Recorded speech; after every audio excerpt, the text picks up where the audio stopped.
U.S. authorities are seizing nearly $500 million worth of Robinhood shares. This, according to a report from Cointelegraph, more specifically related with that of FTX. And I'll have a link to this article down in the description below. I'll share my thoughts and my opinions on this at the end of the video. I am not a financial advisor. This is not financial advice. Everything I'm sharing is my own opinion. It's my own research.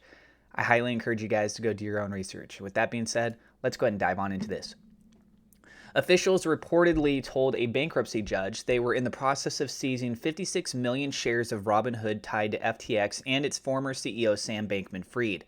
The United States Department of Justice has reportedly seized or was in the process of seizing more than $400 million worth of Robinhood shares linked to FTX as part of the case against the crypto exchange. According to a January 4th report from Reuters, U.S. officials told a judge they were in the process of seizing assets tied to FTX and its former CEO Sam Bankman-Fried, which included 56 million shares of Robinhood, worth roughly $468 million at the time of publication. The report followed a judge in the criminal case against Sam Bankman-Fried, ordering him not to access or transfer any cryptocurrency or assets from FTX or Alameda.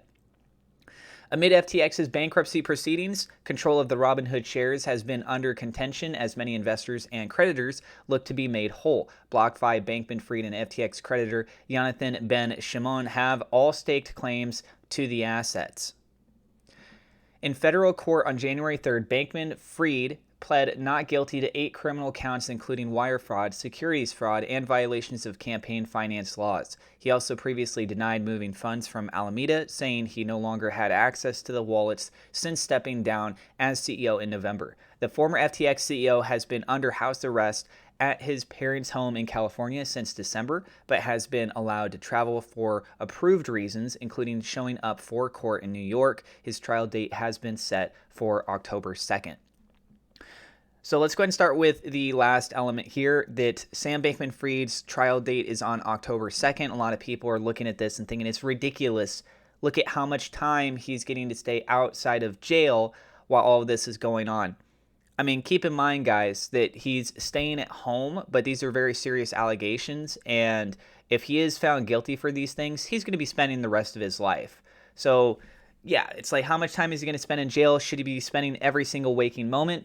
If he is guilty, then yes. And many other people in these sort of circumstances, people would look at it and be like, well, they'd still be in jail because they can't afford a $250 million bail, albeit that full amount was not actually paid when that bond was taking place.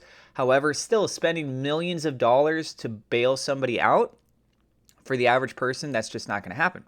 And here it is, right? He's rich, so he's able to get himself out. That's a whole other matter. And in regards to these specific Robinhood claims, I would say personally that it's quite frustrating when you look back several years ago. I believe it's early part of 2020 when Robinhood had frozen the ability for people to buy specific stocks, quote unquote, these meme stocks. Those were things such as Bed Bath & Beyond, GameStop. You've got AMC. I was trying to think of the one that starts with the B. You've also got BlackBerry. So there's a handful of these different stocks, right? And when they prevented people the opportunity to buy these stocks, all they could do was sell. And people were looking at that and saying this is market manipulation. And they were not the only people. They were also having this going on with other companies. And the investigation in this is still ongoing, but there's been a lot of credible evidence that suggests that there was high-level degrees of manipulation and coordinating with one another on this. Here you have Robinhood shares where people can go in and buy, owning stock in the company. And guess what? While this is all being discussed, what do you think's happening with those specific shares?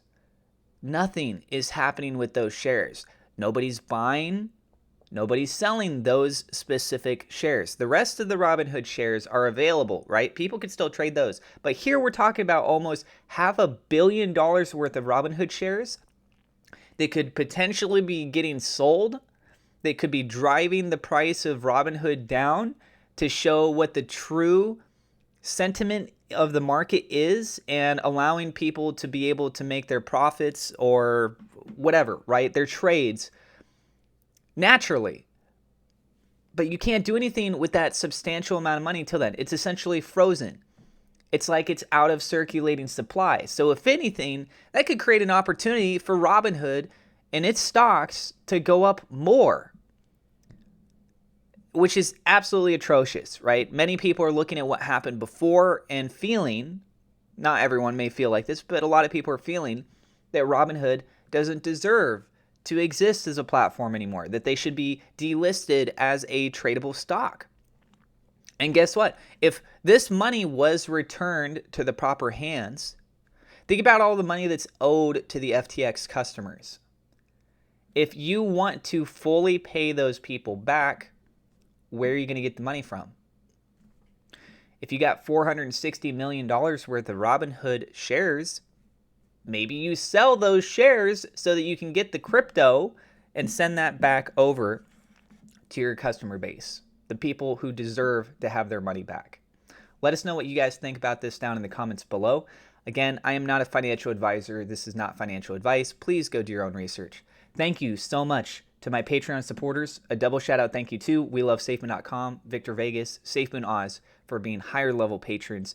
If you guys like my channel, you want to show your support for as little as $1 a month, you can join Patreon. There's a link down in the description below. Thank you also to my YouTube members for your support. If you're new to the channel, don't forget to hit subscribe, hit the thumbs up like button. God bless, and we will see you in the next episode.